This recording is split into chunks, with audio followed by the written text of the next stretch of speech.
पंचायत को कमजोर करने का काम सरकार कर रही है और अलग अलग तरीके से उनकी रीढ़ तोड़ने का काम ये इस समय की सरकार कर रही है। गांधी जी ने कहा था, महात्मा गांधी जी ने, कि पंचायती राज सच्चे लोकतंत्र का प्रतिनिधित्व करता है।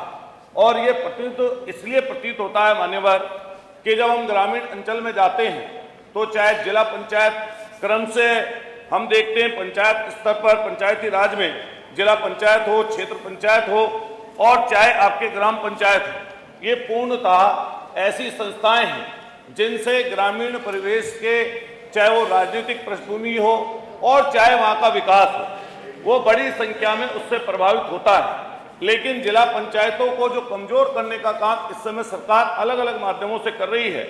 मैं एक दो चीजों पर महत्वपूर्ण रूप से आपसे प्रकाश डालता हूं और एक दो क्वेश्चन उसके बाद में पूछूंगा। मैं विनम्र तरीके से आपके माध्यम से पूछना चाहता हूं कि जैसे गौतम बुद्ध नगर है मान्यवर, वहां मात्र 30 गांव हैं कुल जो जिला पंचायत आपके परिधि में आते हैं और 6 जिला पंचायत सदस्य कुल चुने जाते हैं, लेकिन गांवों की संख्या गौतम बुद्ध नगर में बहुत ज्यादा है। इसी तरीके से मान्यवर हापुड़ हो, गाजियाबाद हो और अब हमारे मेरठ भी हो, जिसकी आकार शहरी क्षेत्र बढ़ता जा रहा है, नगर निगम का क्षेत्र बढ़ता जा रहा है, प्राधिकरण की सीमाएं बढ़ती जा रही हैं और नगर पंचायतें और नगर आपके नगर पालिकाओं का क्षेत्र का विस्तार होता जा रहा है, जिससे कहीं ना कहीं जिला पंचायत के अधिकारों का अतिक्रमण हो रहा है। और मनीष शीजा जी, आपकी आवाज यहाँ तक आ रही है, बहुत ज्यादा जरूरी हो तो पीछे कॉफी के साथ चर्चा करें, जिससे जिला पंचायत के यहाँ तक आपकी अलग अलग स्तर से बड़ी परेशानी और दिक्कतों का सामना करना पड़ रहा है। मान्यवर, ये 1922 का एक्ट है कि संपत्ति कर जो 2022 में 2000 रुपए हुआ करता था, आज के समय में मान्यवर मात्र 6000 रुपए हुआ है।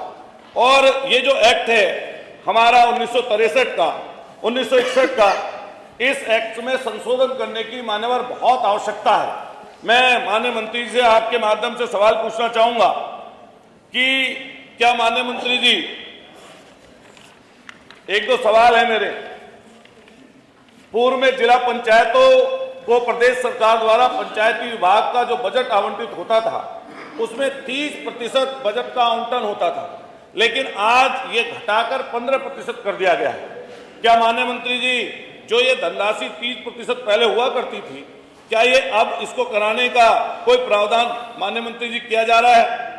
माननीय मंत्री जी ये भी बता दें, एक क्वेश्चन और है, विकास प्राधिकरणों के अंतर्गत नगर निगम सीमा के बाहर जो जिला पंचायत सदस्य आते हैं, जो चुनकर आते हैं, और जैसे जैसे सीमा का विस्तार हो रहा है, क्या नगर निगमों में और क्या प्राधिकरण में क्या अपने प्रस्ताव जिला पंचायत सदस्य दे सकते हैं?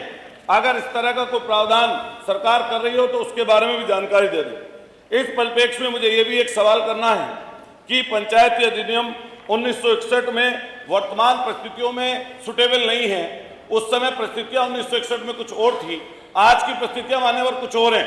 क्या 1961 की जो पंचायती राज की आपकी जिला पंचायत के लिए आपने उस समय कोई नियम जो बने थे, क्या उसमें बदलने का कोई प्रावधान है? एक और मैं लास्ट 5 मिनट हो गए, एक बस 5 मिनट हो बस गए। मैं एक और आपके माध्यम से मान्यवर पूछना चाहता हूं। अभी नगर निगम, आपके नगर निगम हो, नगर आपके पालिका हो, आपके ग्राम सभा हो, चाहे आपके बीडीसी का क्षेत्र हो, क्षेत्र पंचायत हो, ब्लॉक हो, इनमें सब जो कर्मचारी हैं मान्यवर, वो सब के सब राज्य स्तरीय कर्मचारी हैं। आपके जो है स्टेट गवर्नमेंट उनको पैसा देती है, लेकिन जिला पंचायत में जो कर्मचारी हैं उनका पैसा जो है आपके जिला प्रश्नकाल में भाषण ना हो, 5 मिनट हो गए, राज्य स्तरीय नहीं तो फिर मैं आगे बढ़ा दूंगा।